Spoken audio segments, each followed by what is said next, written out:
पहले तो आप सबको ध्यान में आया होगा कि झारखंड सरकार के एक मंत्री हफीजुल अंसारी, उसका बयान आया। उस बयान में उन्होंने साफ साफ कहा है कि भाई हम भारतीय संविधान से पहला हम शरीयत की कानून को मानते हैं। शरीयत मेरे लिए बड़ा, ठीक है। हम कुरान सीने में रखते हैं और हाथ में रखते हैं संविधान। मुसलमान कुरान सीने में और हाथ में संविधान लेके चलता है, ठीक है। तो हम पहले शरीयत को पकड़ेंगे, इसके बाद संविधान को, जो मेरा जो इस्लाम में है। तो ये बिल्कुल स्पष्ट हो गया। आज जो कांग्रेस पार्टी और झारखंड मुक्ति मोर्चा, चाहे विधानसभा हो चाहे लोकसभा हो, जेब में संविधान की कॉपी लेकर के लोग घूमते हैं और हम उसके रखवाले हैं। ये तो एक प्रकार से मजाक है। वास्तविकता क्या है, वो हफीजुल हसन के अंसारी के मुख से वो बातें नहीं, जो भारत की संविधान को नहीं मानता है। जो आज बाबा साहब अम्बेडकर की जयंती है, उनके द्वारा लिखित तो संविधान को नहीं मानता है। संविधान से ऊपर वो शरीयत को मानता है। इसलिए भारतीय जनता पार्टी आज ये मांग करती है कांग्रेस पार्टी को और झारखंड मुक्ति मोर्चा को स्पष्ट करना चाहिए और ऐसे मंत्री को मंत्रिमंडल से ड्रॉप करना चाहिए।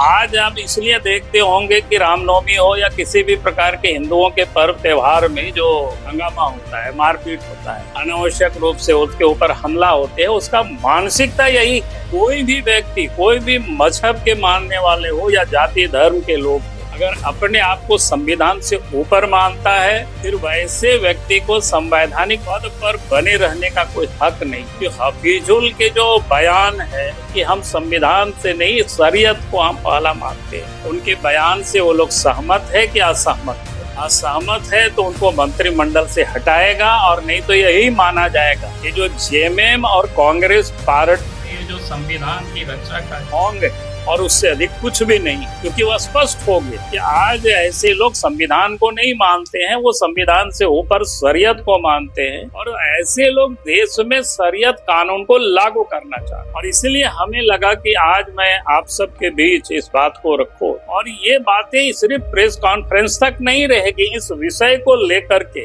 भारतीय जनता पार्टी झारखंड प्रदेश में आंदोलन करेगी, ताकि इस प्रदेश की और देश की जनता को ये पता होने चाहिए कांग्रेस पार्टी और झारखंड मुक्ति मोर्चा जैसे लोग जिसे संविधान को मानते नहीं है, वो लोग शरीयत के आधार पर देश को और प्रदेश को चलाना चाहते हैं। जब शरीयत संविधान से ऊपर होगी तो जगह जगह पर हमला होगी, चाहे वो यज्ञ के शोभा यात्रा में हो, चाहे रामनवमी के जुलूस में हो, चाहे और भी कोई पर्व त्योहार में हो, चाहे सरस्वती मूर्ति का विसर्जन हो। क्योंकि इस प्रकार की जो वर्ग या तत्व जो लोग है, वो संविधान से ऊपर अपने आप को मानते हैं, और संविधान से जब ऊपर जो लोग मानते हैं तो फिर इस प्रकार की हरकत करते हैं। इसलिए आप सरकार का काम है लॉ एंड ऑर्डर को मेंटेन करना। सार्वजनिक सड़कों पर हर लोगों का हक है उस रास्ते से जुलूस निकालना, शोभा यात्रा निकालना, रामनवमी का अखाड़ा निकालना।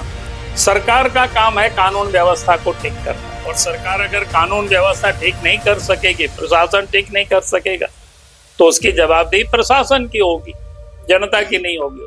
देश में वक्त कानून को लागू नहीं हो रहा, क्या कहना चाहते हैं? देखिए, वक्त कानून तो लागू हो गया जब लोकसभा और राज्यसभा से बिल पारित हो गया और देश के महामहिम राष्ट्रपति ने उस पर हस्ताक्षर कर दिया, यानी कानून बन गया। अब किसी की भी कोई हिम्मत नहीं उसको रोक सकता है। आप तो उसमें से यही था ना कि कोई सो मोटो दवा करते थे, वो उसका कोई कंप्लेन नहीं होता था, या कंप्लेन करता था उनको सिद्ध करना होता था। आप तो उनको सिद्ध करना पड़ेगा। आप तो कहीं भी कोई समस्या आएगी, लोग डीएम के पास जाएंगे, हाई कोर्ट जाएंगे, सुप्रीम कोर्ट जाएंगे, कोर्ट जाएंगे, वो बाकी काम देखेंगे। अब वो मामला वो देखेगी हाई कोर्ट, उस पर मेरा कुछ भी विषय नहीं करना। लेकिन जब कानून पारित हो गया, कोई भी मुख्यमंत्री या कोई भी राज्य सरकार उसके अधिकार क्षेत्र में ही नहीं है कि उसको रोक सकते हैं। क्योंकि आप कानून लागू हो गया तो यहाँ भी अगर गिरिडीह में भी किसी ने कोई किसी के संपत्ति पर जबरदस्ती कोई दखल करेगी या जबरदस्ती दावा करेगी, तो अब आदमी को, ये व्यक्ति को ये राइट है, आप वो अदालत वो जा सकते। और अदालत जाएंगे तो अदालत वो संबंधित व्यक्ति को बुलाएंगे, उस संगठन वक्फ बोर्ड को, कि भाई आप को किस आधार पर इस जमीन को दावा करते हैं, बात खत्म है। इसलिए कानून बन गया।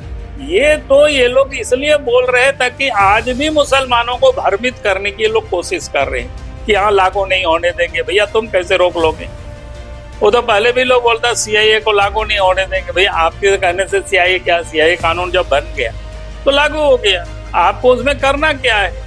अच्छी भूमिका निभा रहा। बिल्कुल, ये तो कर रहे हैं ना, और क्या करेंगे बताओ? भाजपा के नेता सिर्फ बयानबाजी कर रहे हैं। बयानबाजी आप क्या करते हो? पहले तो बयानबाजी होता है, हम तो थोड़े लड़ेंगे, लड़ेगा तो जनता को हम खड़ा कर रहे हैं, जनता खड़ा होगी तो हम लोग आगे रहेंगे।